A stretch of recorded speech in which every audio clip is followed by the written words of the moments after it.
Welcome to PDP math daily class में आपका स्वागत है। प्यारे दोस्तों, मैं प्रदीप सर आज हम क्लास लेके आए हुए हैं बहुत ही ज़बरदस्त क्वेश्चन मैथमेटिक्स का, जो कि हर एक प्रकार की प्रतियोगिता परीक्षा में पूछे जाते हैं।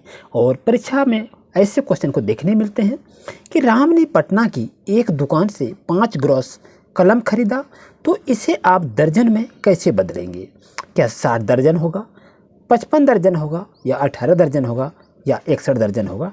तो ये आप बता सकते हैं, तो ज़रूर बताएं कि इसका सही आंसर क्या होगा। दोस्तों, यदि ऐसा क्वेश्चन रहे तो आप दिमाग लगाएंगे कि ये 5 ग्रॉस कह रहा है, ये 5 ग्रॉस का मतलब कितना होता है ये समझ में नहीं आता है, तो आप दर्जन में कैसे कन्वर्ट करेंगे? कन्वर्ट नहीं कर पाएंगे। तो आपको सोचना चाहिए कि एक ग्रॉस में कितना पेन होगा, तभी तो 5 ग्रॉस का आप दर्जन निकाल सकते हैं ना। चलिए इसको कैसे बनाएंगे, चलिए इसको देखते हैं। आप अपना नोट्स को तैयार कर लें। मैं प्रत्येक दिन इसी तरह से मैथमेटिक्स के प्रश्न लेके आते हैं और एक एक क्वेश्चन आपके लिए महत्वपूर्ण होता है। यहाँ लिख लीजिए, चूँकि एक ग्रॉस का हम निकालेंगे। क्या निकालेंगे? एक ग्रॉस बराबर कितना दर्जन होता है? तो याद रहे, एक ग्रॉस बराबर 12 दर्जन होता है। ये आपने लिख लिया। यहाँ कह रहा 5 ग्रॉस ना, तो चलिए इसलिए 5 ग्रॉस कितना हो जाएगा?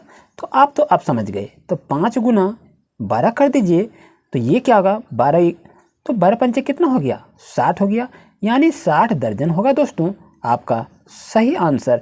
तो कहाँ है? ऑप्शन नंबर ए दोस्तों आपके लिए सही रहेगा। दोस्तों, नेक्स्ट क्वेश्चन को देख रहे हैं कि 5 रिम कागज को जिस्ता में बदलें। ये क्या गजब क्वेश्चन पूछ दिया। आप घबराइए नहीं। क्या 50 जिस्ता होगा, 5 जिस्ता होगा, 11 जिस्ता होगा, या 18 जिस्ता होगा? तो ऐसे क्वेश्चन जो है ना अधिकतर एग्जाम में दिए जाते हैं, लेकिन आपका दिमाग को वो चेक करता है। चलिए इसको बनाएंगे कैसे, चलिए देखते हैं। चूँकि यहाँ पर 5 रिम दिया है, तो एक रिम निकाल लीजिए। चूँकि एक रिम में कितना जिस्ता होता है? एक रिम में दोस्तों 20 जिस्ता होता है। हिसाब आपका क्लियर हो गया, यहीं पर बन गया। एक रिम बराबर कितना हो गया? 20 जिस्ता हो गया। इसलिए क्या करेंगे? 5 रिम पूछा गया है, तो 5 रिम बराबर क्या करेंगे? 5 गुना 20 कर लीजिए दोस्तों, तो आपका 100 जिस्ता आंसर हो जाएगा।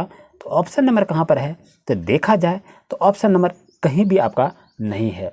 तो ऑप्शन इसमें से कहीं नहीं है, लेकिन ये मिस्टेक है। तो यहाँ पर हम लिख देते हैं 100 जिस्ता, यानी क्या हो गया? 100 जिस्ता इसका दोस्तों सही आंसर होगा। प्यारे दोस्तों, जैसा कि देख रहे हैं, नेक्स्ट क्वेश्चन आपका है, एक आयताकार प्लॉट की लंबाई 20 लगी तथा चौड़ाई 15 लगी है, तो पूरे प्लॉट कितने दूर की है ये आपको पूछा गया है। तो इसको बनाएंगे कैसे? यहाँ सेंटीमीटर में है नहीं, मीटर में है नहीं, ये फीट में भी नहीं है, तो ये क्या होता है ये समझ में नहीं आ रहा है। लेकिन आज की क्लास में हम नए नए क्वेश्चन आप इस वीडियो में देखने को मिलेंगे, जो आपके लिए काफ़ी महत्वपूर्ण है। तो चलिए इसका हम क्या करेंगे? क्षेत्रफल निकालेंगे। चलिए, ये आयताकार प्लॉट है, तो यहाँ क्या करेंगे? क्षेत्रफल निकालेंगे, कोई दिक्कत नहीं है। तो क्षेत्रफल इक्वल टू किसका निकालेंगे? प्लॉट का। कौन सा प्लॉट? आयताकार प्लॉट का। तो चलिए क्षेत्रफल इक्वल टू क्या होता है? लंबाई गुना चौड़ाई होता है, जान रहे हैं। तो यहाँ क्या लिखेंगे? 20 लगी। क्या लिखेंगे? 20 लगी गुना चौड़ाई कितना? 15 लगी है। तो ये मैंने कुल लिख दिया, कोई दिक्कत यहाँ समझने में नहीं। ध्यान रहे, अच्छी तरह से समझिए। आप ये 20 और 15 के गुणों का जी करेंगे, कितना हो जाएगा? 300 वर्ग लगी हो जाएगा, क्योंकि लगी और लगी को जब गुना करेंगे तो वर्ग लगी हो जाएगा, यानी स्क्वायर हो जाएगा। तो जैसा कि आप जान रहे हैं कि 20 वर्ग, क्योंकि हम जानते हैं क्या कि 20 वर्ग लगी, ध्यान रहे, या 20 वर्ग लगी बराबर कितना दूर होता है? तो ये 20 दूर होता है। इस चीज़ को आप तो जान रहे हैं। चलिए, इसलिए धूर इसमें यदि हम निकालेंगे तो यहाँ पर क्या करेंगे? यहाँ आपका कितना है? 300 है, तो यहाँ पर आप 300 को लिख लीजिए। यहाँ आपका कितना है? 20 है, तो 20 लिख दीजिए। इसको क्रॉस डिवाइड करेंगे तो कितना हो जाएगा? 15 हो जाएगा। यानी प्लॉट का क्षेत्रफल अगर देखा जाए तो प्लॉट का क्षेत्रफल आपका आया 15 धूर आया, जो कि यही पूछा गया था। ये अधिकतर नेतरहाट हो और इंदिरा गांधी बालिका विद्यालय हो, वहाँ से ये क्वेश्चन अधिकतर पूछे जाते हैं। जैसा कि देख रहे प्यारे दोस्तों, क्वेश्चन आपका है 6 ग्राम 3 डेसीग्राम 9 सेंटीग्राम में कुल कितने मिलीग्राम होंगे दोस्तों। अब ये आपके पास जो क्वेश्चन आ गया, अब ये झमेला खड़ा करेगा। तो क्या झमेला खड़ेगा, क्या इससे हम डर के भागेंगे? नहीं, बिल्कुल नहीं। आइए इसको सॉल्व करेंगे, आइए सीखते हैं कैसे इसको बनाएंगे। तो सॉल्यूशन जो होता है ना दोस्तों, ये मैथमेटिक्स जो होता है ये प्रैक्टिकल का है। आप जितना प्रैक्टिकल करेंगे ना उतना ही सीखेंगे। चलिए 6 ग्राम है ना, तो 6 ग्राम में कितना मिलीग्राम है ये हमको निकालना, यानी सभी को हम मिलीग्राम में कन्वर्ट कर देंगे और जोड़ देंगे तो आंसर आ जाएगा। नहीं समझे? आइए देखते हैं। 6 ग्राम है तो यहाँ पर क्या करेंगे, 6 ग्राम को लिख लीजिए।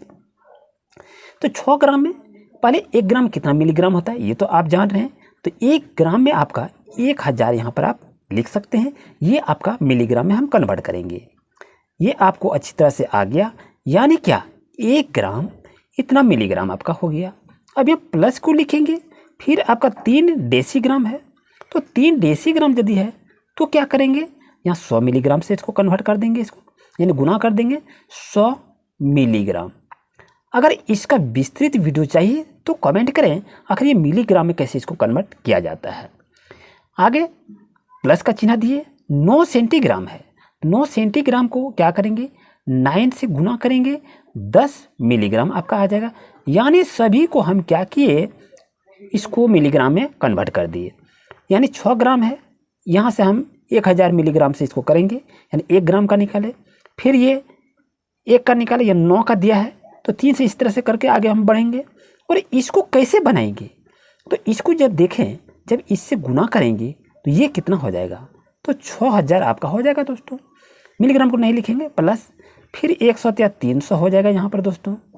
फिर यहाँ क्या हो जाएगा, 10 नंबर 90 हो जाएगा दोस्तों। तो ये सभी क्या हैं, ये सभी आपका मिलीग्राम में कन्वर्ट हमने कर दिया। अब एक करना क्या है, सभी को जोड़ दीजिए, 600 300 900 90 कितना हो गया। तो यहाँ जैसे करेंगे तो आपका हो जाएगा 6390 मिलीग्राम। तो दोस्तों यही आपका आंसर हो गया। ये काफ़ी ही महत्वपूर्ण है। अगर इसका विस्तृत वीडियो चाहिए तो कमेंट जरूर करें। जैसा कि देख रहे हैं, नेक्स्ट क्वेश्चन आपका है, अधिकतम लंबाई की उस बांस की लंबाई क्या होगी जिसे 12 मीटर लंबे, 9 मीटर चौड़े तथा 8 मीटर ऊंचे कमरे में रखा जा सके।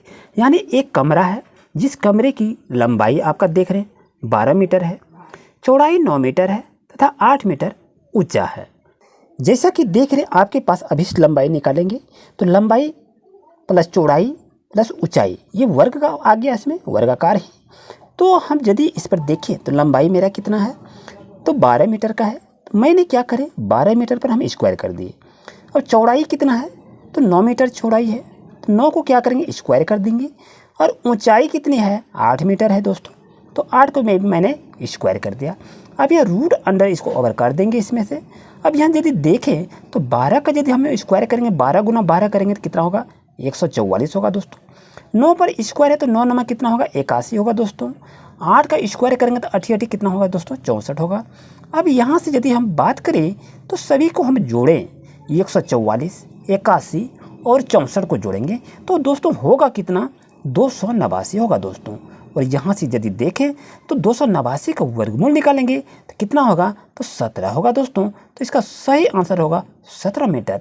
तो इस तरह से नए अपडेट पाने के लिए दोस्तों आपसे रिक्वेस्ट है, चैनल को जरूर से जरूर सब्सक्राइब करें और आप अपना फीडबैक जरूर दें। Thank you very much.